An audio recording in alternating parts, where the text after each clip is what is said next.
Hello and welcome to Menvic Studio. My name is Angeli Ibesuku. A lot of you have recently joined the Menvic Studio family, and I would like to say a big welcome to everyone and a massive thank you to all of my returning viewers for all your support. Today's video is more like a reflection, and I feel like this topic mostly affects those who kind of migrated by accident. So when I say migrate by accident, I mean you left your home country for whatever reason, and at the back of your mind you knew that you were going to come back once you've achieved whatever it is that took you out of the country.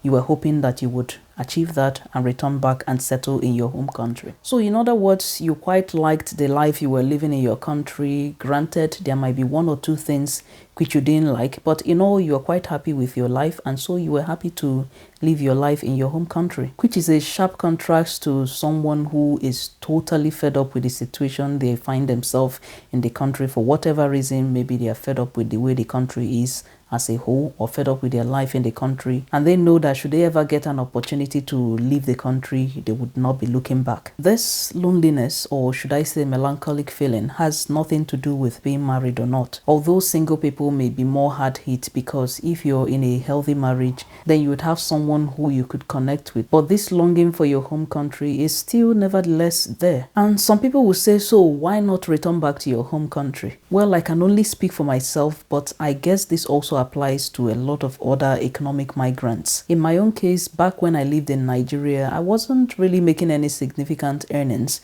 I mean, I was quite young. I was in my early 20s then, and I had just finished from a diploma program and was looking to get into the university to further my studies. But I was also fending for myself with the little money I could get from my employment then. But I really enjoyed the work I was doing to make a living, no matter how small the money was. It was decent enough for the stage of life I was in then. I mean, I was in my early 20s, like I mentioned earlier. And I also had my sisters. So even though I didn't see them a lot, in fact, sometimes I wouldn't see them in a year, I knew that they were there within the country, and if I needed to see them, it was just a matter of go down to wherever they were and then would see. I was not really the friend-making type, but I had some acquaintances here and there whose company I really enjoyed. So basically, I was content with my life and knew that things could only get better. So when the miraculous opportunity came for me to leave Nigeria and then further my studies, I knew at the back of my mind that I wanted to come back. In fact, I had in mind exactly what I was going to do when I came back. And I also thought in my mind that building a life in the country I was migrating to was not an option. I was going to come back. So the short answer to why I did not move back and establish the life I thought I wanted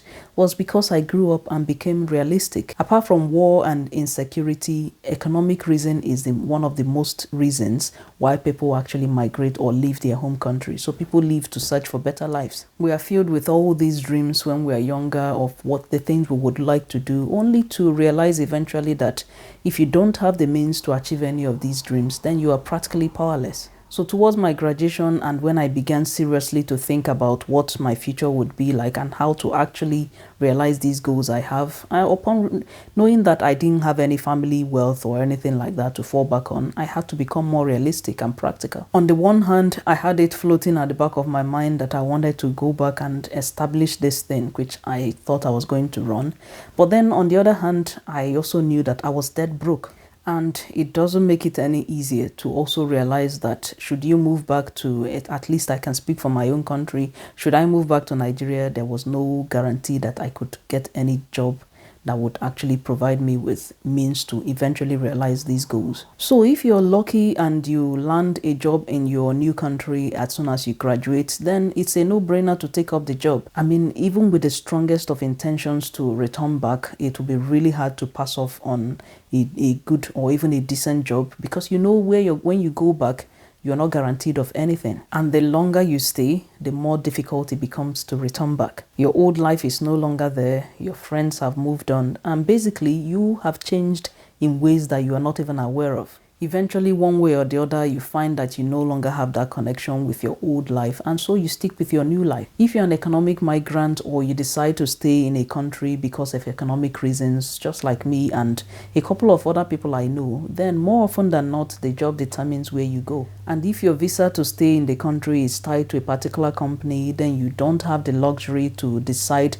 not to move to a particular branch when you're asked to, even though you know you do not know anybody there, and you most likely probably would not form a meaningful connection there, because again, you're in the country for the job. So you find yourself following the job and becoming more and more socially isolated, because you move to places where not only do you not know anyone, but you can hardly find people who share similarities with you that can enable you to form meaningful connections or friendships or relationships with them. For a long time, we held on to the life which we had originally foreseen for ourselves. In fact, it felt like we had one foot in Nigeria and then one foot in the country we're in. So even though technically life is good for us here, we were basically counting down to when we thought we were going to pack our bags and then move back to Nigeria. We have had to deal with this to be able to move on and basically integrate into our new environment. The pandemic and a couple of other occurrences forced us to not visit Nigeria for a while, and following our recent visit, my eyes were basically open to the fact that I was holding on to a life which was no longer there. And I've had to do a serious evaluation or reflection on what I thought my life might have looked like if I left and returned back as I planned originally. The first thing I will say is travel, travel, travel.